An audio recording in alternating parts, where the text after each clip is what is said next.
Good morning, my YouTube viewers. It's Crystal here. I'm just here this morning because I want to do another code review for you.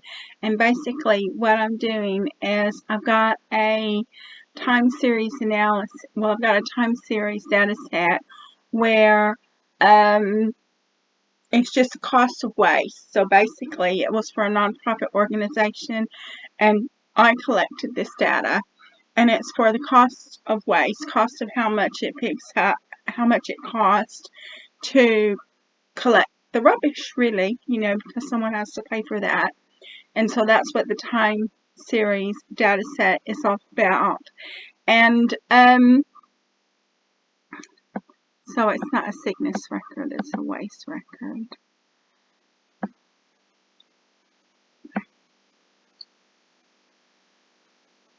So it's a good thing that I do these code review because at least I can see where I've made a mistake.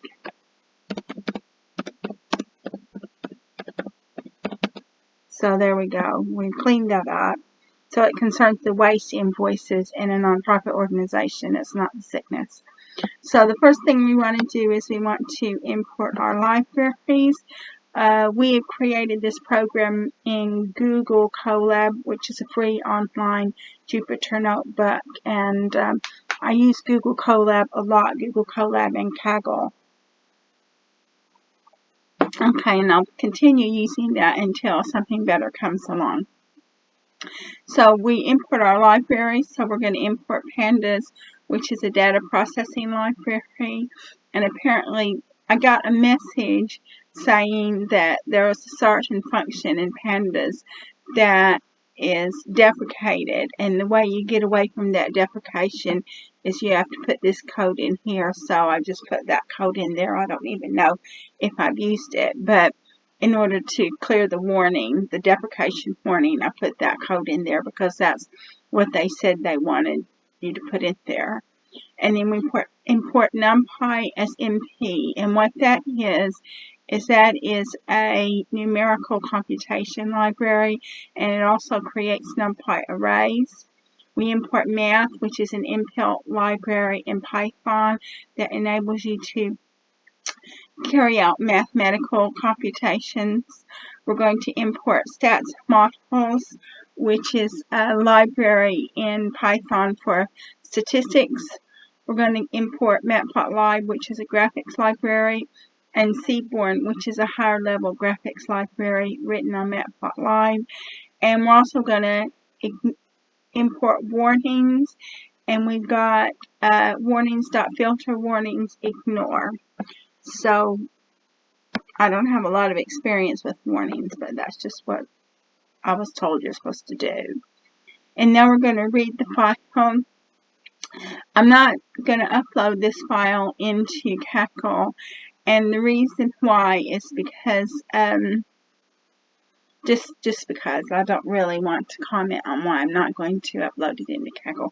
But if you go to Kaggle, I do have other emails that other data sets that you can use for the waste. For example, if we come up, I had to restart my computer yesterday because my kept losing the internet, and the only way I could get around that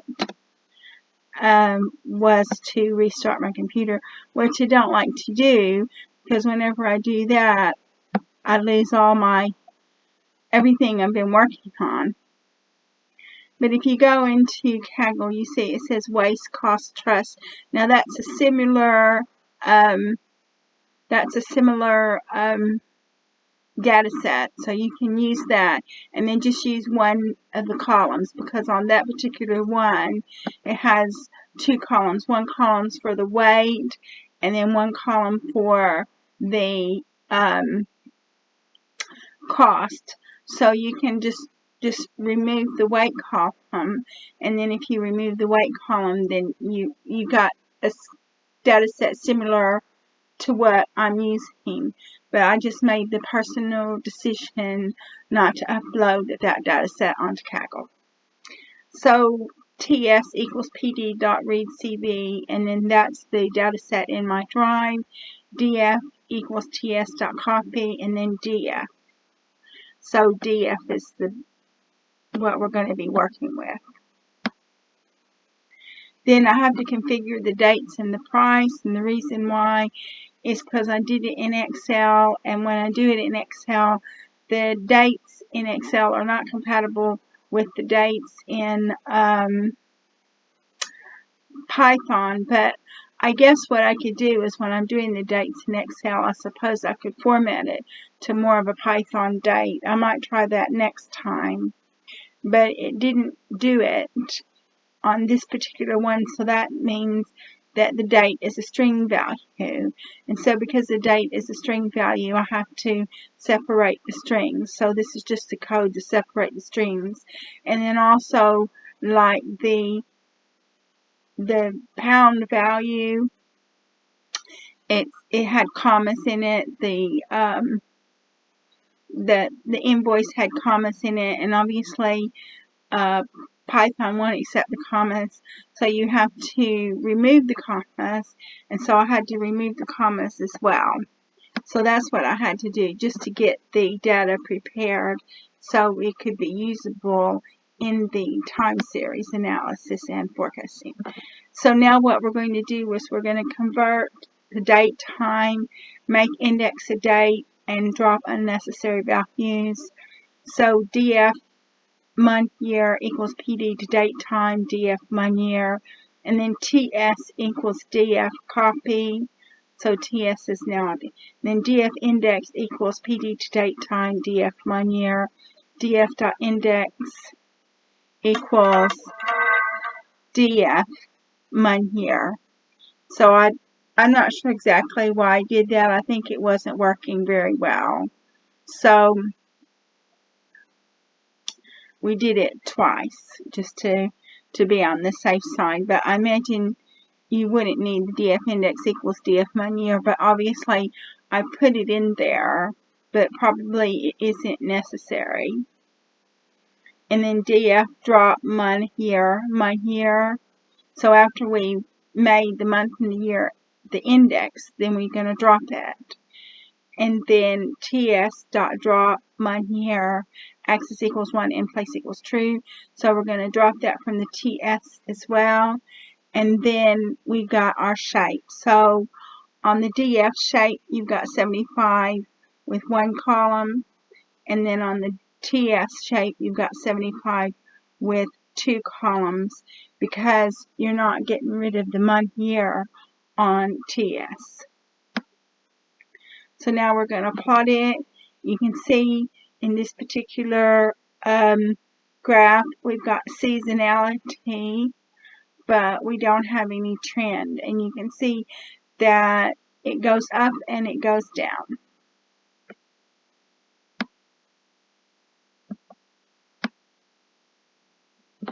And so now what we wanted to do is we wanted to do a two-side view.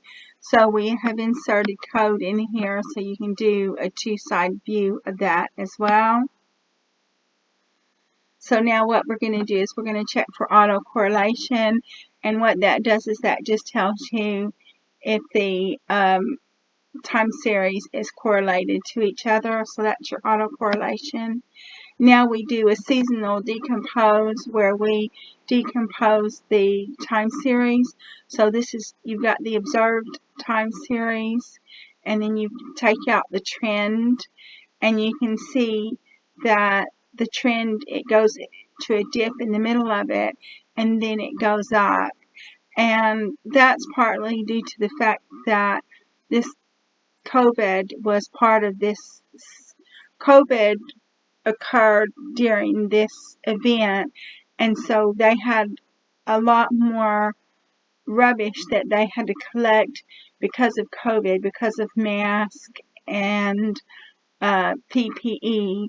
So I imagine that that was going to create more rubbish because they had more rubbish to dispose of. And then we've got the seasonal element, and then you've got residuals. So this particular data set has a trend and a season, but the trend's a little bit because it goes into a dip in the middle and then it goes up again. We're going to check for stationarity. So we're going to check to see if the p-value is less than 0.05. If the p-value is less than 0.05, then that means it's stationary. So the p-value was 0.001, so that means that it's stationary. So we're going to remove seasonality. So we're going to decompose the season. So we've got the code to remove the seasonality in it. And now after we've done all that, we're going to split the data set into train and test sets. So x equals ts copy, train size equals int, len x, it's 0.8. So what we could have done was we could have made it 0.9, and I was thinking about doing that, but we'll leave it at 0.8 for the time being. Train test equals x colon to train size, and then x train size to colon, so that's your train test. And then you set up your x train, your y train, and your x test and your y test. And so you've got x train, y train is 60 rows of data, and x test, y test is 15 rows of data. So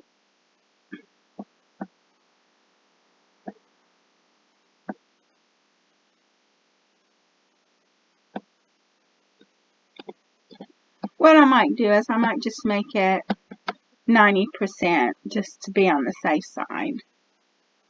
Because I was thinking about that, and I was thinking, oh, well, maybe 80% isn't enough, so we'll make it 90%.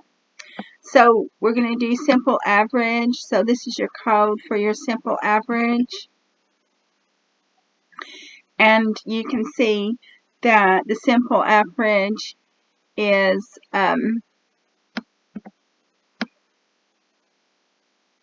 simple average is 36055. So that's one of the easiest models that you can use, is simple average. And it's an average of the test set. And so it doesn't look too bad, 36055. So you've got an RMSC of 4038. And here's your graph of your simple average right here. Okay, so after we've done the simple average, we do the Arima. And the Arima is more difficult to do because it uses components called a PDQ. And so Arima is the most popular model in time series forecasting. It's based on a previous monthly values. So there's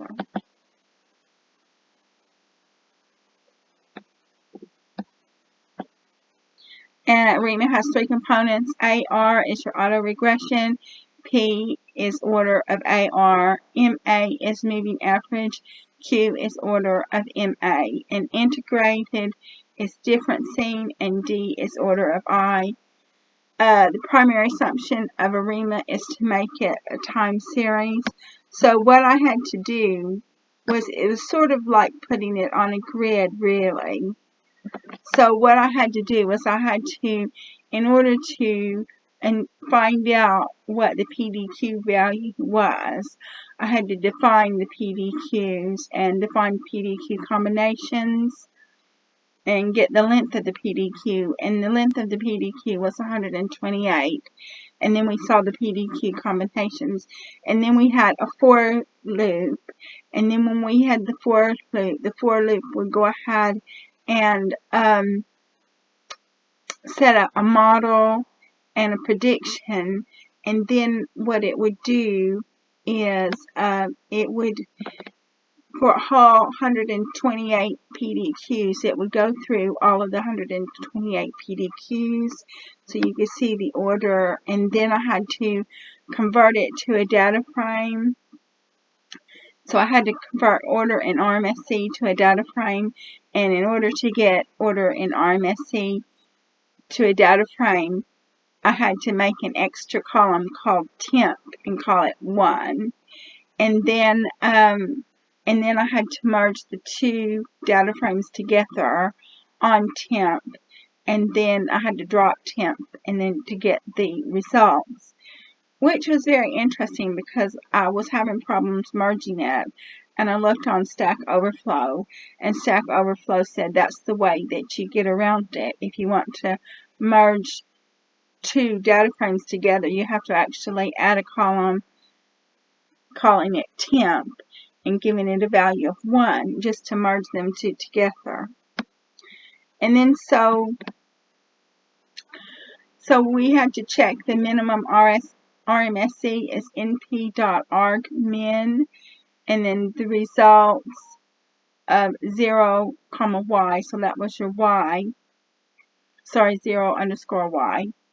And then you had to check your results.loc min RMSE, and I think that was number 24. I think that turned out as being number 24.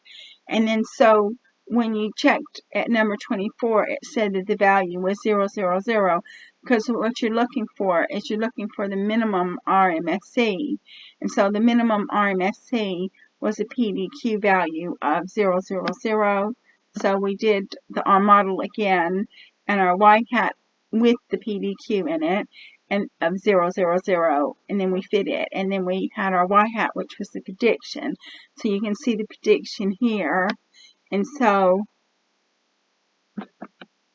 that was my y-test. And this is your y-hat. So that's your prediction. Now we check our RMSE, which is 4425. So we come over here to the simple average, and RMSE is 4038. So even with Arima, which was in theory is a better model, Arima's RMSE is higher than the simple average. So then what we do is we plot it on a graph, so you can see the Arima is plotted on the graph, and you can see that that's a straight line as well. So now what we want to do is we want to compare this to FP profit. So we plot the graph again so you can see FP profit, but that's a mistake.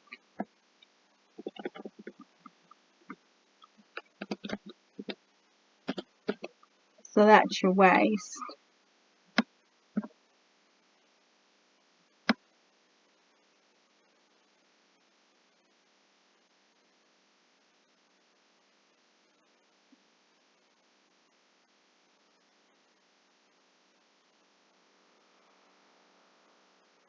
And then so what we do after we plotted it on the graph, then what we have to do is we have to take X train, Y train, X test, Y test, and we have to put them into a data frame because they're not data frames at the moment. They're more like NumPy arrays, and you cannot join a NumPy array, so you have to convert it to a data frame just so you can join it. And then so we have to rename the columns because profit won't accept month year. It will accept DS, and it will for the month year, and it will accept Y for the target column or the target variable. So we have to rename the columns to DS and Y because that's what FB profit wants to see. And then what we do is we define our model equals profit, model.fit, df equals x train, and then so we predict on it, test forecast equals model.predict, test df equals test.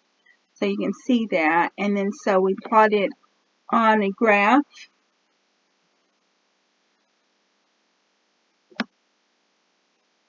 We plot it on another graph so you can see the components. We plot this on a graph so you can see the actual versus the prediction. The RMSE is 3314. So you see in this instance the RMSE is less than it was in Arima and simple average. Then you check your y-hat, and then what you do is you make a data frame of the actual values against the predicted values. And so that's it for Arima and profit. So our RMSC is 3314, and if you check the RMSC, which is your error, it's 4425 on Arima, and it's 4038 on simple average. So that means that in this instance, FB profit performed better than simple average and Arima. So that would be the model that you would go for. So I'm going to go ahead and conclude this video because my alarm clock is getting ready to go off. If you like my video, please like, subscribe, and share. I'd like to thank all of my subscribers for supporting my channel. I will say that I got a message from somebody asking if they can translate my blog post, which was good, and then I told them that yes, they could translate my blog post, and they said that they would promote my YouTube channel. So although I'm not going to get any money for them translating my blog post, hopefully if they promote my YouTube channel, I'll get more subscribers. Hopefully they'll do that. And I like doing these code reviews because quite often the code on the internet doesn't work. And so, because I know that, because I've tried to get it to work, I would have problems and I would have to just do trial and error to get it to work, and I would spend a lot of time on this code trying to get it to work. So even though maybe I don't speak that well, you know, maybe sometimes I get my words muddled and stuff like that, I do actually spend a lot of time on these programs trying to get them to work. And if you go onto the internet, there's a lot of code on the internet, but a lot of that code does not work. So the code that I'm giving you is code that does work, and that's why I'm going over a code review with you to show you that the code works. So I hope you like the code. And thank you so much for watching this video. Like, subscribe, and share if you like it. And I look forward to making another video for you in the future.